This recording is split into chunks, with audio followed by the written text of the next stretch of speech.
शिव महापुराण के अंतर्गत या लिंग पुराण के अंतर्गत या नर्मदा पुराण के अंतर्गत, नारद पुराण के अंतर्गत हम जब सोमती का महत्व श्रवण करते हैं, कई बार आपको हमने शिव महापुराण में भी सोमती अमावस्या के महत्व को समझाया है। सोमती अमावस्या की कथा क्या है महाराज, अगर हम जाने तो उसके अनुसार, सोमती अमावस्या के अनुसार एक ब्राह्मण परिवार था और बड़ा आनंद में रहने वाला, बड़ा सुख में रहने वाला, भगवत चर्चा करने वाला और भगवत स्मरण करने वाला और भगवत स्मरण में सदा रमने वाला, दिन प्रति भगवान शिव की आराधना करना, दिन प्रति भगवान शंकर का स्मरण करना, दिन प्रति भगवान शंकर की चर्चा करना, भगवत स्मरण करते रहना। इनकी एक पुत्री थी, ब्राह्मणों की कन्या। उस कन्या का शिव महापुराण में सुंदर भाव वर्णन किया गया है उमाखंड के अंदर कि इस कन्या का विवाह योग नहीं था।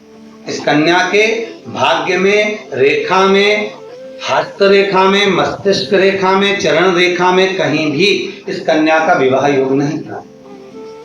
ब्राह्मण सेवा में लीन रहते, भगवान शंकर के मंदिर जाते, आराधना करते, देवी की अर्चना करते, भगवत भजन करते, कीर्तन करते, शिव अर्चना करते। एक बार श्रावण के महीने में ही क्या हम कहें कि विचरण करते करते श्रावण का महीना लग गया था और ये शिव के मंदिर से आए और अपने घर में विराजमान थे। ब्राह्मण परिवार अपनी बेटी को लेकर आए, शिव मंदिर से आराधना कर कर, पूजन कर कर, जल चढ़ाकर, अभिषेक कर कर जब घर पर आए हैं, बैठे, कुछ ब्राह्मणों ने आवाज लगाई, कुछ संतों ने आवाज लगाई, भिक्षाम दे, हमको भूख लग रही है। संतों ने जब आवाज लगाई, ब्राह्मणों के घर में से कन्या बाहर निकल कर आई और कन्या ने बाहर निकल कर आकर कहा, संतों आप हमारे घर में प्रवेश करिए, आइए। आसन दिया, बिठाया, बिठाकर निवेदन किया, संतों हम आपके लिए क्या सेवा कर सकते हैं। ब्राह्मण और ब्राह्मणी आए, निवेदन करा, नमन करा, प्रणाम करा। संतों ने कहा हमें बहुत भूख लगी है, यदि कुछ भोजन प्राप्त हो जाए तो हम आगे के लिए रास्ता बना लें और हम चले जाओ। ब्राह्मण ब्राह्मणी ने पुत्री से कहकर भोजन सिद्ध किया, सभी ने मिलकर भोजन बनाया, संतों को भोजन कराया। जाते हुए संत जाने लगे। ब्राह्मण ब्राह्मणी को देखकर यथा योग्य आशीर्वाद दिया। आशीर्वाद देने पर ब्राह्मणों ने एक निवेदन करा, ब्राह्मण ब्राह्मणी ने निवेदन करा कि हमारा केवल इतना सा निवेदन है गुरुदेव, संत देव, हमारी बेटी का विवाह नहीं हुआ, इसका योग नहीं बनता, इसका संबंध नहीं हो रहा, हमारी बेटी का विवाह करना। संतों ने उसी समय पर कन्या के हस्तकमल को जब देखा, कन्या के हस्तकमल को देखकर कहा कि इस बेटी के भाग्य में तो विवाह का योग ही नहीं है, इसका संबंध नहीं होगा, और मान लो यदि इसका संबंध हो गया, इसका विवाह हो गया, तो इसका पति जीवित नहीं रह सकता। इतने कठिन योग इसके हैं और इसका संबंध नहीं है। ब्राह्मणों ने निवेदन करा, कुंवारी बेटी घर में बैठी रही है, कहां तक सिद्धता है महाराज, कुछ कृपा करिए। संतों ने कहा बस एक काम हो सकता है, एक शिव भक्तन, शंकर की भक्तन, शिव की आराधना करने वाली एक सोना धोवन है। वो सोना धोवन जो जिसका नाम है सोना और धोबी का काम करती है, कपड़े धोने के लिए जाती है, वस्त्र आदि धोती है और भगवान शंकर का भजन करती है। नित्य प्रति का नियम है उसका, शिव मंदिर में जाना, शंकर की आराधना करना, शंकर को जल चढ़ाना, समर्पित कर कर शिव मंदिर में पोछा लगाना, झाड़ू लगाना, बुआरी लगाना और शिव मंदिर को सुगंधित पुष्पों से सजा देना। सोना धोवन का एक नियम था। पूरे परिवार में शिव चर्चा करती थी, भगवान की आराधना में डूबी रहती थी सोना धोवन। संतों ने कहा यदि ये आपकी बेटी, आप ब्राह्मण तो हैं, ब्राह्मण कुल में जन्म लिया है आपने, पर आपकी बेटी जो शिव का भक्त है, सोना धोवन जो शिव की आराधना करने वाली है, हमारे यहाँ कितना सुंदर कहा कि दासों के भी दास यदि हम बन जाए, हम दासों के भी अगर दास बन गए, हम भगवान शंकर की सेवा करने वाले की ही केवल सेवा कर लिए। कितनी प्रसन्नता होती है जब सुनते हैं कि केदारनाथ लोग जाते हैं, अमरनाथ लोग जाते हैं, श्रावण के महीने में लोग अमरनाथ की यात्रा करने जाते हैं, तो कई लोग कहते हैं कि गुरुदेव हम जब अमरनाथ की यात्रा कर कर आए तो हमने देखा कि वहाँ बहुत भंडारे चल रहे हैं, लंगर चल रहे हैं, लोग नए नए पकवान अमरनाथ आने वाले यात्रियों को खिला रहे हैं, खूब सुंदर व्यवस्थाएं दी जाती है।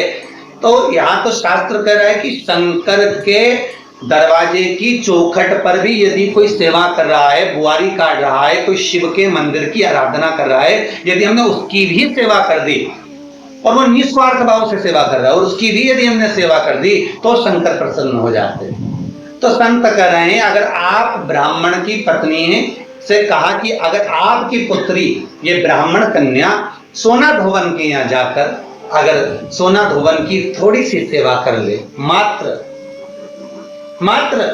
7 दिवस तक सेवा कर ले, तो इस कन्या का भाग्य बदल जाएगा। अब सोना धोवन तो सत्संग में लगी रहती, भजन में लगी रहती, शिवाराधना में लगी रहती, नमः शिवाय ओम कहती रहती, उसका नियम नमः शिवाय ओम का स्मरण नित्य प्रति करती, श्री शिवाय नमस्तुभ्यम का जाप करती, शंकर के भजन में डूबी रहती।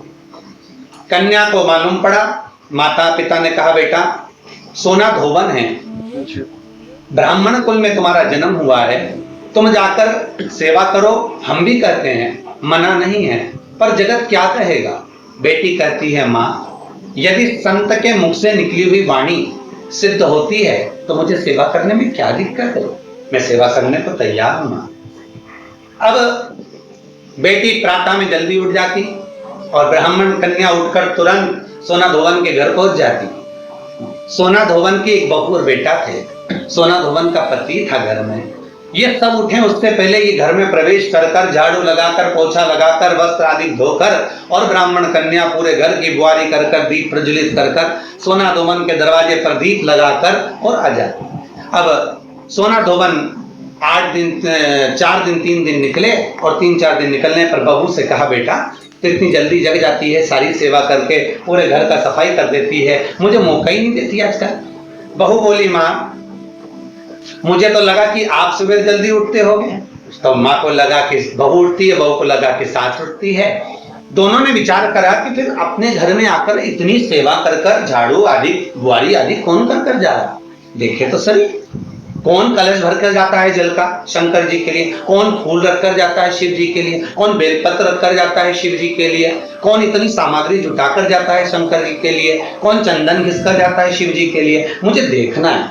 अब बहू और सास एक बार दोनों ने उठकर प्रातः में जल्दी देखा, ब्राह्मण कन्या सुबह आई, बुआरी झाड़ू लगा रही थी, चंदन आदि घिस रही थी और सोना धोवन ने उसको देख लिया, देखकर उसके चरणों में गिर गई। सोना धोवन उस ब्राह्मण कन्या के चरण में गिरी, प्रणाम किया, नमन किया, बेटा आप ब्राह्मण कुल की बेटी हो, आप मेरे घर में बुआरी काट रही हो, मुझे दोष लगेगा, आप ये क्या कर रही हो, आपसे निवेदन है आप ऐसा न करिए, मुझे दोष लगेगा, मैं शिव की आराधना करती हूँ। कन्या ने हाथ जोड़कर निवेदन करा सोना धोवन से, माता जी मेरे हस्त कमल में, मेरे भाग्य में पति का सुख नहीं है, मेरे भाग्य में विवाह नहीं है, पर मुझे संत ने कहा है यदि शिव भक्तन सोना धोवन के अगर केवल सेवा ही मिल गई तो उससे तुम्हारा भाग्य खुल जाएगा, उससे तुम्हारे हस्त कमल में विवाह योग आ जाएगा। आप कृपा करिए, मेरे पिताजी ने जो वर ढूंढा है उससे मेरे पिताजी विवाह करना चाहते हैं, पर मेरे भाग्य में लिखा है कि विवाह के बाद भी मेरा सौभाग्य समाप्त हो जाएगा, आप कुछ कृपा करेंगी? क्यों नहीं, अगर मेरे द्वारा आपका हित होता है तो हित करने में क्या दिक्कत है, अपने माध्यम से अगर किसी का भला हो रहा है जरूर हो। सोना धोवन ने कहा आपके विवाह में मैं पहुंचूंगी और अपना सौभाग्य आपको प्रदान करूंगी। संत ने कहा था मां कि सोना धोवन के मस्तक का सिंदूर यदि तेरे मस्तक पर आ जाएगा तो तेरा बाल भी बांका नहीं होगा। मां ऐसी कृपा करिए, मेरा सौभाग्य बना दीजिए। जिस दिन कन्या का विवाह था उसके प्रथम में वर कन्या की मांग में सिंदूर भरे, उससे पहले सोना धोवन पहुंच गई। जैसे सोना धोबन ने अपनी मांग का सिंदूर निकालकर जैसे ही उसी पल कन्या के मस्तक पर दिया, कन्या के मस्तक पर देते ही सोना धोबन का जो पति था, एक जगह पर बैठा हुआ था, उसका पति के प्राण निकल गए। क्योंकि सोना धोबन को लग गया तो सोना धोबन ने जाते जाते अपनी बहू से कह दिया था, ससुर का ध्यान रखना। प्राण निकलते से ही जैसे ही मांग में सिंदूर दिया, सोना धोबन का मांग का सिंदूर जैसे ही हटा, हटते से ही सोना धोबन को ज्ञात हो गया कि आज मुझे लगता है कि मेरा पति नहीं रहा। नैनों से नीर बहा। सोमती अमावस्या का दिन था, जिस दिन उस ब्राह्मण की कन्या का विवाह हुआ था। धोबन सिंदूर देकर आ रही थी। धोबन का नियम था शिव की आराधना कर कर सोमती की फेरी लगाती थी। आज वही सोमती अमावस्या पड़ गई, और सोमती अमावस्या पड़ी तो जब घर से चली तो हाथ में कोई वस्तु नहीं थी। सोमती अमावस्या के दिन पीपल के वृक्ष की फेरी जो लगाई जाती है वो खाली नहीं लगाई जाती। चाहे कच्चे सूत से लगाओ, चाहे 108 आप हल्दी की गठान रख लो, चाहे आप कमलगट्टा रख लो, चाहे आप सिंदूर की डब्बी रख लो, चाहे आप दाग चिरौंजी रख लो, पर 108 वस्तु होना जरूरी है। सोना धोबन के हाथ में कुछ भी नहीं था। पीपल के वृक्ष को देखा, सोमती अमावस्या है और मेरा नियम है मैं सोमती अमावस्या को 108 फेरी देती हूं अखंड सौभाग्य के लिए। लगा, उधर पति तो चला गया था।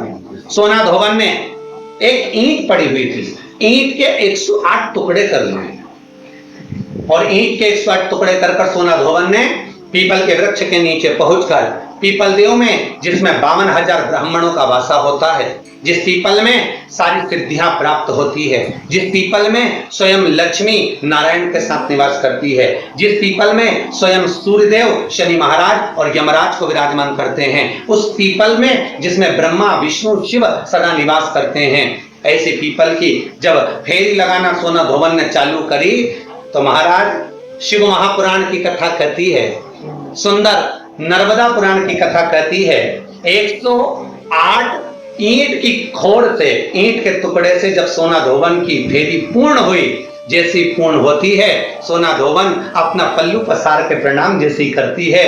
पीपल के वृक्ष पर जो सिंदूर लगा था सोना धोबन ने जैसे अपनी मांग में भरा, वैसे उसका पति वापस जीवित हो गया, वापस जीवित हो गया। शिव महापुराण के अंतर्गत या लिंग पुराण के अंतर्गत या नर्मदा पुराण के अंतर्गत, नारद पुराण के अंतर्गत हम जब सोमती का महत्व श्रवण करते हैं, कई बार आपको हमने शिव महापुराण में भी सोमती अमावस्या के महत्व को समझाया है कि सोमती अमावस्या का महत्व क्या है, सोमती अमावस्या का लाभ क्या है, हम शंकर की कैसे आराधना कर सकते हैं, हम शंकर को कैसे प्राप्त कर सकते हैं, शिव को पाने का तरीका क्या है, और वो भी श्रावण के महीने में। सोमती साल भर में सोमती अमावस्या 1 या 2 पड़ती है, पर अब की बार जो योग बना है वो श्रावण के महीने में सोमती अमावस्या का योग बना, उसके साथ में पुष्य नक्षत्र पड़ रहा है जिसको सोम पुष्प कहते हैं। अर्थात भगवान शंकर मां पार्वती के साथ में निरंतर विहार करने के लिए श्रावण के महीने में इस सोम पुष्प के अंतर्गत काशी में, उज्जैनी में, ओंकारेश्वर में, सोमनाथ में, केदारनाथ में, वैद्यनाथ में, मल्लिकार्जुन में, नागेश्वर में, अर्थात जितने भी बाबा के 12 ज्योतिर्लिंग हैं, इन ज्योतिर्लिंग में मेरे बाबा पार्वती के साथ में विचरण करते हैं। और बाबा विचरण तो करते ही हैं, साथ में माता पार्वती के अनुसार माता पार्वती जी स्वयं शिव की आराधना करती हैं और शंकर से वर प्राप्त करती हैं। तो ये वो सोम पुष्प है, ये वो सोमती अमावस्या है जो श्रावण के महीने में पड़ी है, जिसका लाभ अपन सबको प्राप्त हो। वीडियो पसंद आए तो लाइक और सब्सक्राइब करना ना भूलें। ज़्यादा से ज़्यादा लोगों तक शेयर करें ताकि सभी लोग इसका लाभ उठा सकें। मिलते हैं अगले वीडियो में, तब तक के लिए श्री शिवाय नमस्तुभ्यं।